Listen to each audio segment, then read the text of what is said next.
ওমা কে আছে? বলছি কি কালকে আমাকে একটু 8:30টার সময় ডেকে দিও, সকাল সকাল, বুঝলে তো? আমার একটা ইম্পর্টেন্ট ক্লাস আছে কলেজে, আমাকে অ্যাটেন্ড করতে হবে। সকাল সকাল ডাকতে হবে? ঠিক আছে ডেকে দেবো। তাহলে আমি ঘুমোতে যাচ্ছি। হ্যাঁ শুয়ে পড় তুই।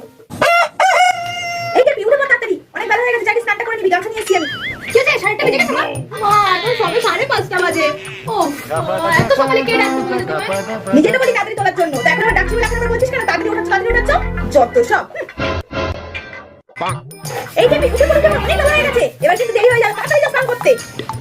হ্যাঁ 8:30 বেজে গেল। এখনো তো 6:30 বাজে মা।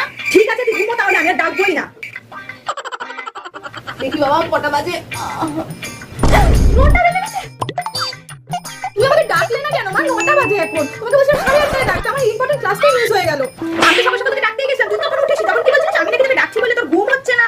ঘুমা ভালো করে তাহলে। এবার দেরি হয়ে গেছে যখন, তখন তুই বুঝবি, আমাকে কিছু বলতে আসবি না, যা পারিস তাই কর।